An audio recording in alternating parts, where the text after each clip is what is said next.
What's up? This is my Ford E250. Come inside. So this is Doug. I've had him for a year now. I always take my shoes off before getting in, or at least supposed to. I make other people do it. I'm actually gonna keep the doors closed because it's kind of cold out there, but I guess I'll start with the front and then move my way back. Obviously we have curtains here. There's actually 2 sets of curtains on the front and the back.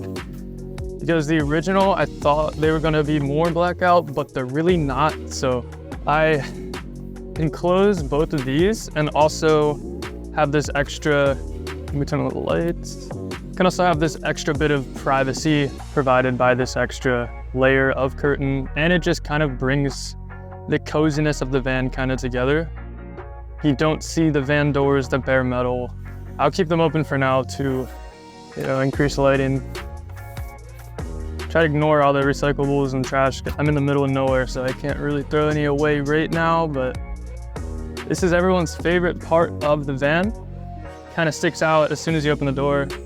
This is a tiny wood stove. It is designed for tiny homes. I believe most people put them in buses, but I just wanted it in the van because I built it in Minnesota, and I know I'm a snowboarder, so I wasn't sure how much heat I would need, but I know I can't rely on these. This just creates more of an ambiance and a better dry heat. Very much an expensive move. I think this stove on its own was about $400, and then the rest of the components added up to around $1,000, I want to say. And obviously it was a lot of work, especially just planning it out and making sure all the components fit together, because most of them are generic stovepipe parts, so there's different sizes. And as far as using the wood stove, I was working at a wood shop when I built it, so I knew most of the wood I would get would come from the wood shop. And when I had that, I would use it pretty often. It was great for evenings before bed and getting into bed, just because it's easy to keep running because I can just keep adding wood. But so it was really difficult to keep running overnight, and I believe that's a result of the size of the stove. So that is something to keep in mind. I don't know if it's user error or I'm not using the right wood or something else, but yeah, it's a great ambiance. It's great to go to bed with it on, but it's rare to have it go on throughout the night and keep warm. This is I believe an 1/8 inch sheet of, I believe it's zinc coated aluminum, and that's there to prevent heat from getting to this veneer type of finish on this back wall. This on top, I didn't need to put a heat plate back here because this is an insulated upper half of the stovepipe, which is supposed to help with air circulation or getting air through the pipe. And it's also obviously helpful to not get the components where the pipe goes through the roof too hot. The wood stove itself is elevated just a few inches, and that had more to do with the height of the components I had, the way they added together. It just made sense for this to be elevated a few inches to have the optimal amount of pipe sticking out of the roof.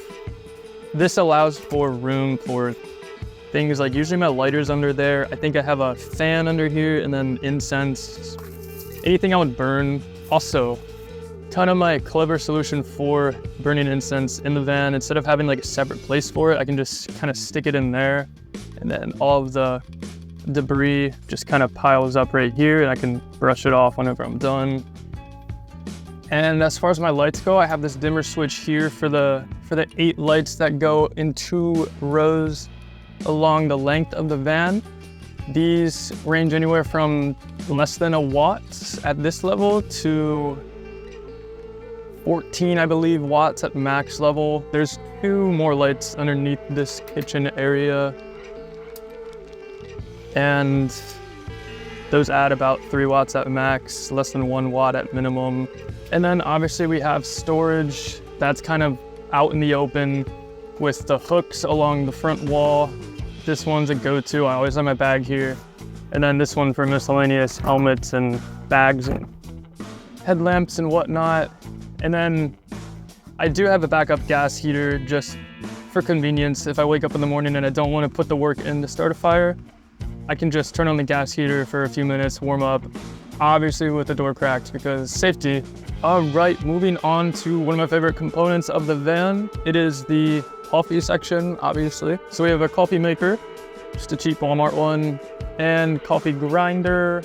And then this was actually blank. It was just left empty for the longest time. I wasn't sure what I was gonna put there, but eventually I was in Goodwill and found this random thing that just felt like it matched the vibe of the van. So it's been here ever since. It's been a few months now. And it's worth noting that all these components are taped to this shelf, which is VHB tape underneath, which is, I believe, what's used on GoPro camera mounts.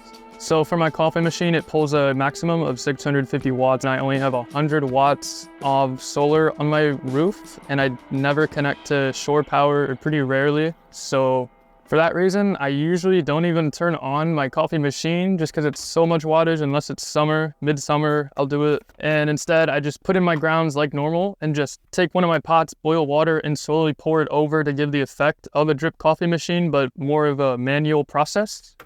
And then the grinder uses about 75 watts of power, and that's only for a few seconds, so I'll use that all the time. If you ignore this trash that's piling up, because again, I'm in the middle of nowhere, we have a sink that actually doesn't work. I got the sink for free on Facebook Marketplace. I was planning to do something with it, but I never ended up actually doing that just because I knew tanks would take up a lot of space, and this isn't the biggest build, so I just knew I wouldn't have much room for that. So instead, it's been storage for apparently trash bags today, and then this is one of the newer additions as well. Just, you know, the longer I live here, the more I feel like I need more storage. So this is where just breakfast and powders and random things just kind of tend to go to. Mail sometimes, my dish cleaner, water, whatnot. And then I suppose we're gonna move on to my upper storage. As you can see up here, these all lock with these little push locks that you push them once, they lock, push them again, they unlock. You can pull them up, and these hinges are able to hold the weight of the cabinet doors. This is my food section. I just have various things. Yeah, this box is just full of spices and whatnot. And then some vitamins. And this is the new spot for my lady friend. She's got stuff in here. Every time I have someone over, it's like, if they have anything, like a couple bags, it just feels so overwhelming because I already don't have enough room. I've had to put up new hooks recently. I suppose that brings us to my kitchen area. Here I have all the pots and pans. They usually stack pretty nicely. As you can see here, they all kind of fit as one big pile. Then I have this separate little thing for all the utensils I use. As you can see, there's not many. I'm trying to keep it minimalist. And then it's the same locking mechanism used in the upper storage. This is what started as the coffee drawer and is now motorcycle equipment, coffee, some tripod equipment. It's becoming a junk drawer, unfortunately. And under here is one of my favorite cabinets because it's all of my wires and cables, and I have these little straps that kind of keep them all together. Camera equipment as well buried in there. There is some room for laptop, keyboard, and then there's some other computer components that go in there sometimes, but right now they're in the bag. And down here, this is where my trash can goes, so just some general storage. I have some access to my AC power fuse box, and also the propane, the 1 pound tank straps on right here that powers my gas stove. I do have a carbon monoxide alarm right here, very important. You can see that my 12-volt DC cable runs through this hole into this fuse box, and the fuse box is what controls the lights, and the trash can just kind of hangs on this cabinet just like that, which is just convenient. I know it's not going to spill or anything, and there's plenty of room for more storage back here. There's access to some of the solar cables and just all the cables that run through. I only get about 100 watts at any given, well, I guess on the best days. just given only having one solar panel, which is all I really need for the most part.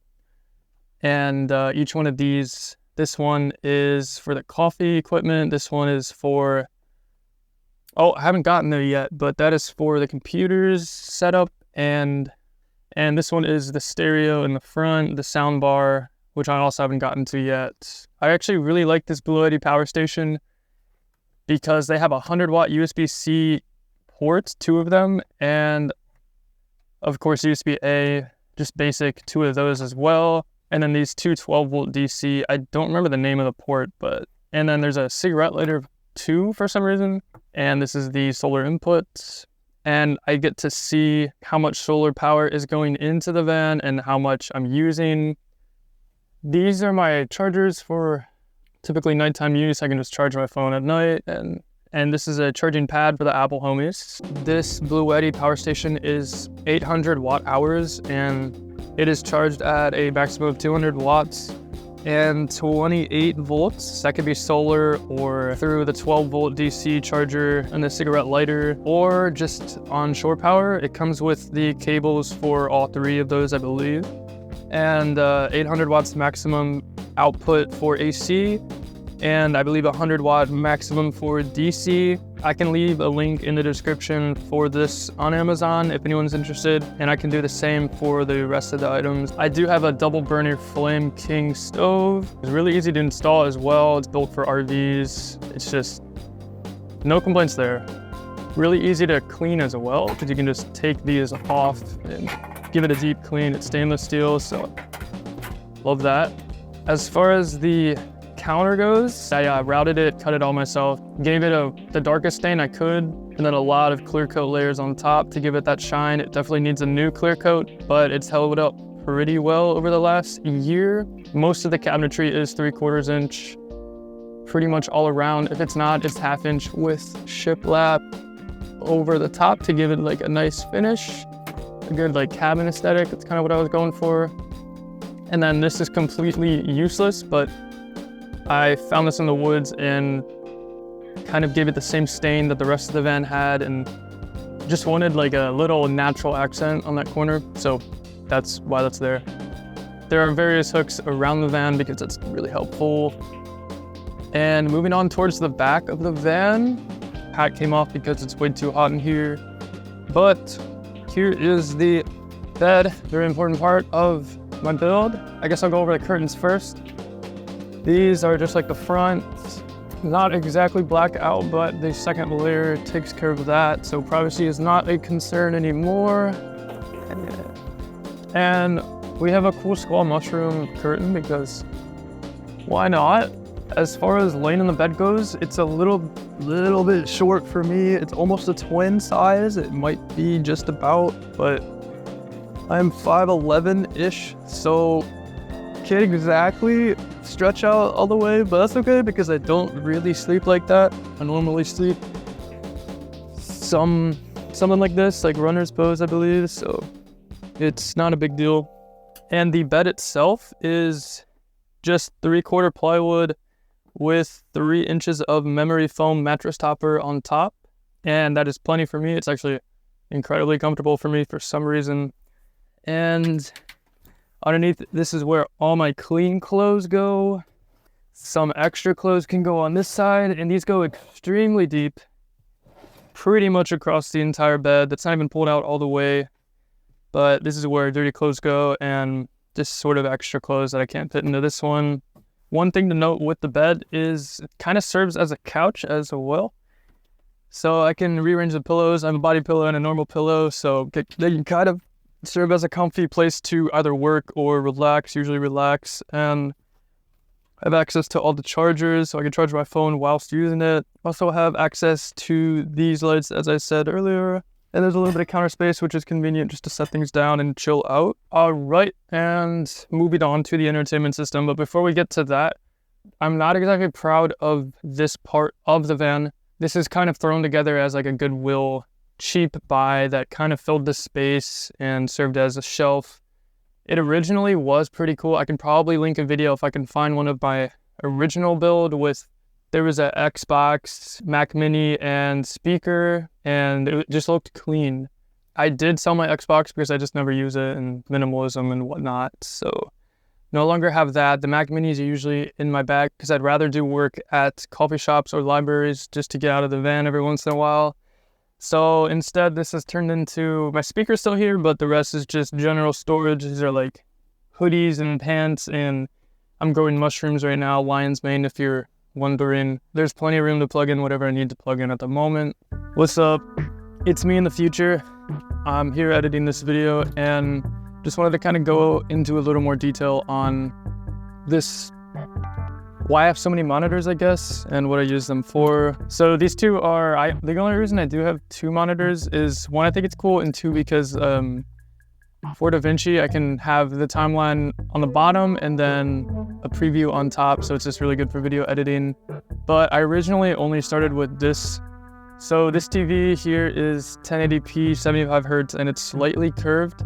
And I use that for, it was supposed to be just for entertainment. For a few months, I was using it as a swivel monitor so I could lay down and watch straight up and play video games, which is just really comfortable, especially with a slight curvature. Right now it's just locked in that position because it's a lot easier to keep it that way. And then these are obviously just for video editing. I wanted just two monitors side by side, but when I was looking for a second monitor, I ended up finding both of these on Facebook Marketplace for like $20 total. So I just ended up buying both. And now I have three monitors, technically four since I have a portable one. But yeah, I just wanted to clear that up. And that is pretty much all there is to see on the inside, which just leaves us to the exterior. Let's go. Now, as far as the outside goes, it's a little less exciting than the inside, in my opinion. I mean, it is a little rusty. It's a van from Minnesota, so there's a lot of salt there. And it is a 2011, so that means it experienced about 12 years of salt. Unfortunately, I have to deal with that rust. Just gotta look at it all the time. I've been spray painting over it, but that doesn't really add much. But aside from that, and before I forget, I might as well show you guys the front of the van, where I drive right there. And then this is the snowboard. It's usually on the roof, but I'm trying to sell it, so it's up here. Passenger seat's usually empty. Usually there's nothing here, but today it's a little cramped. But this is kind of my tool chest. It is sticker bound because why not? I can kind of go crazy with the art up here where I can't in the back because I want it to stay minimalist. That's where all my some of my power tools are, and spray paint and bike parts. And then up here is my socket wrench set. And then down here I have like oil and laundry detergent. And of course my longboard because can't travel without one.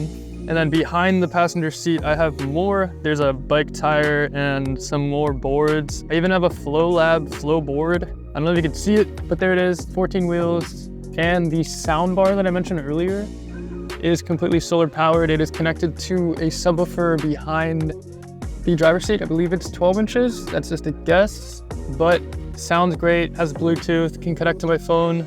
And then this is for all the places that have either had a significant impact on me or somewhere that I've spent a significant amount of time. Those kind of go hand in hand. But I guess the more states I visit, the more stickers I can put here. One of the most important parts was having a van that can hold a motorcycle. And this can hold, I believe the tongue weight is around 600 pounds for the van. And this carrier can hold around the same amount of weight. And my bike with gear is about 400 pounds, so don't have to worry about that at all. And this towel is here because I went swimming today, get it dry. There's my 100-watt solar panel up top, Harbor Freight, not much to say about that. My stovepipe, as you can see, kind of makes the van stick out like a sore thumb. In my opinion, it's pretty obvious that someone lives in here. It's not a stealth van at all. Obviously, there's art. There's a surfboard. It is not a work van, but I don't care because I live in California and van life is very accepted in the place I'm in. I just had electrical tape, like way too much of it. We took like a bunch of tiny pieces of electrical tape and spent like hours just kind of making this sort of stereotypical van life mountain tree type art. There's also roof storage up here. That's where I kind of put some of the seasonal things like snowboard gear and some things that I use to work on the van. Like I think there's a jack up there, things that I just don't need for months at a time. The roof rack came with the van, so that was really convenient. And this bag I use on the roof rack is, I believe is $80 at Walmart. And I guess the last thing I could discuss would be the pricing. The van was about $10,000, which is way more than it's worth, probably. but it is a 2011, which means it has the facelift in the front, the headlights are newer, and it's pretty reliable. Aside from the rust, it would be worth that. The wood I used was kind of expensive because I wanted that cabin look, but came with a price. This wood stove alone, all the components together were about $1,000, and the rest of the van, I would guess, was about 2,000, maybe 3,000 more. So in total, I think I put about 14 to 15,000 in this van, which is a lot. I think it kind of turned out decent. You could do it for cheaper. You use cheaper materials. You could find a better deal at a van for sure, but it's held up really well. I've only replaced the starter, and I guess I had a fan blower issue, but it is a gas guzzler. Takes about 15 miles per gallon on average, probably a little less given the roof storage and the lack of aerodynamics and all the weight I have, especially with the bike on the back. In general, I hope this has inspired maybe someone to think a little more about going full send with van life. Anyways, that's about it. Later.